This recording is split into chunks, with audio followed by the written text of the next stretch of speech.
shouldn't it?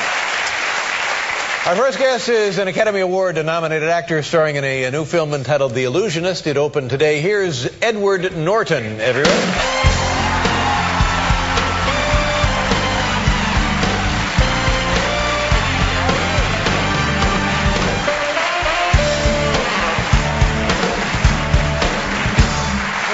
Welcome back to the program, Edward. It's been a while. It has been a while. What have you been up to?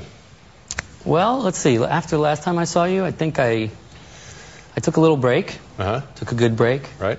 To do what? You thought to yourself, want to stop making movies for a while? Is that what well, no, you know, I wasn't burned out. I was just sort of, I didn't want to get burned out. You know? Right. I think you do them back to back for too long, and then you stop concentrating on them in the same way. But well, that's what happened to me and Paul about 14 years ago. Was it only 14? It was 14. Could have been 20. Could have been I'm not 20. sure. Yeah. When you're burned out, time is meaningless. I think I noted it at 20. I think when I saw you, I was getting my pilot's license, which I then did. Oh, did you? Yeah, that's what I went on to do. Oh, well, good for you. That was very exciting. How's that working out? It's been great. Yeah. It was a lifelong dream. Do you fly frequently? I do. Yeah. Where I just tool around and look at things. All right. You take off from here in the area? I fly out of here sometimes. I live here, but I recently flew from Vegas up Death Valley. I flew up Death Valley. I'd never seen Death Valley. Extraordinary. Yeah. But and then I got back. Well, it is. It's beautiful. Yeah, I would like to be there. I've never been. Beautiful. Yeah. You know? And things going well as a pilot? So I'm here, so things are going well.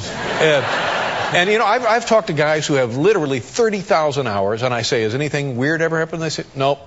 And so I'm guessing that you, with how many, you probably have like 100 hours? 400, yeah. Nothing weird has happened, nothing untoward yet, I guess. Not of the mechanical variety. Yeah. I mean, nothing. You ever get confused in the aircraft? I got confused one time at night, but it was fine. I turned out all right. What was there a moment of panic, or did the conditioning and training take over?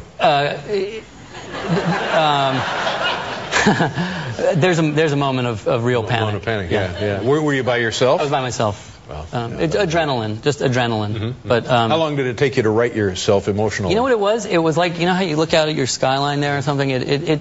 Sometimes in the night you see things and you think you're looking at something and you realize it's like one of those Escher paintings. You're looking at it totally the wrong way. Right. And it's like, you know, you get disoriented. And you are trained to get now, back. Are you instrument rated? No, I'm in the middle of that right now. Now, if you're instrument rated, that helps a little with that, doesn't it? Because you're trained to trust your instruments. It's very important to get instrument rated at some point. But anyway, so I got back to work eventually, and I've worked a lot the last year and a half, and it was funny. I'd been doing a lot of heavy. I'd been doing Fight Club and 25th Hour and these kinds of movies, and I took a break and I came back and suddenly I was getting all these sort of romantic films, and so it was a big shift of gears, which was interesting because it made me remember that that's sort of why I got into it in the first place, you know, and to meet girls. Well, there you go. Oh, I mean, you know, I believe you. That's why you became a comedian, right? Sort of. Yeah, but it didn't really work. It didn't work for a long time, but it worked eventually. No, it never did really work. Really? No. And so now, what kind of perspective does this afford you? Well, it's just interesting. You realize that it doesn't always have to be so tough. You know, it's more. I mean, in this film, I work with this lovely young actress, Jessica Biel, and she's. I think she was on your show this week. Yeah. Right. That's right. Yeah. Absolutely. And she's. You know, it's a lot more pleasant to wrestle with her than with Brad Pitt or Colin Farrell. And I suddenly started wondering what I had been doing all these years. I realized that how did I forget that that's what I was supposed to be aiming at, and get sidelined into all this other stuff. And it's been a lot of fun. Well, that's good. And now with this moment, and then I made a big one in China with Naomi Watts, another beautiful. What was China like? What's the experience of working and being in China, living there? It was amazing.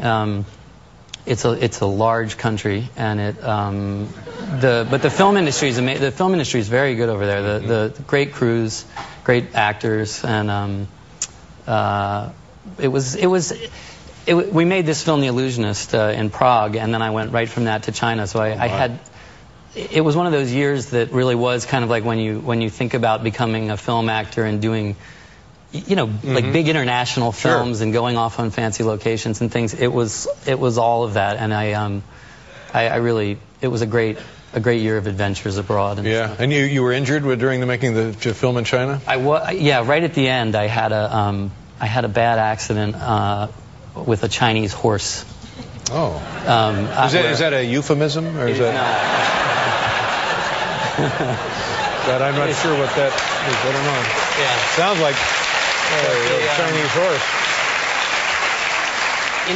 I did this film. I did this little western called Down in the Valley that came out earlier this year, and I had gotten trained for a couple of months. I did a lot of rodeo riding with a lot of these. Oh, rodeo riding. Yeah, wow. or training, I should say, like South Dakota guys and real cowboys and roping and I did what you just shouldn't do. I got cocky, and I thought that suddenly I was good, Now see, I want to go back to our earlier conversation. That's the same thing I would be concerned about in flying the plane. Right. I mean, honestly, it's the same. You think that knowing a little is the same as knowing a lot, and it's not. Yeah. And I was in China, and a horse that we had trained and worked with to do a certain sequence with me somehow got lost in the shuffle, and we ended up with a different horse, and I went out and I hadn't ridden him. I was in a bad mood over it, and I thought, and I did that thing that they say to never do: don't get on a horse that you don't know.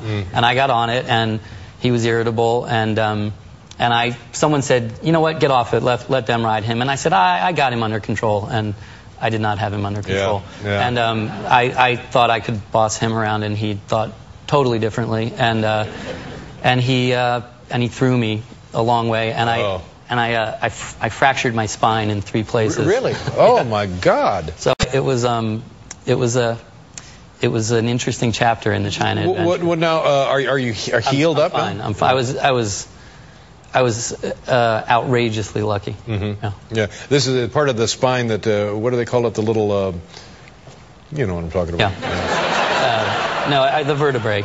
I cracked 3 vertebrae. Yeah, but there's part of the vertebrae that sticks out. The transverse process. Yeah, and the worst is if flamination sets in. Yeah. Now, when I heard that. Then you're really. I heard that you got thrown from a horse. It was a year ago on Father's Day. I got tossed. Really tossed.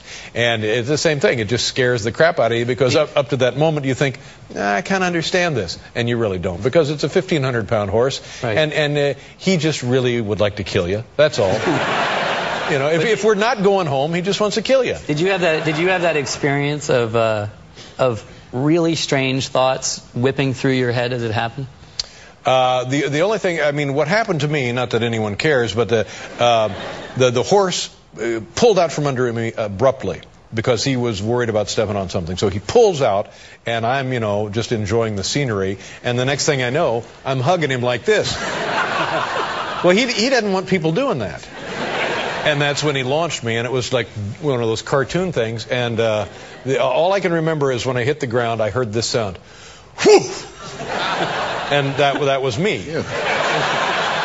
And that was about it. And then I got right back up, and I had to ride like another 3 hours home. So, but I'm okay. I didn't break anything, for God's sake. Yeah, I don't remember what noise I made. I think it was high pitched and girlish.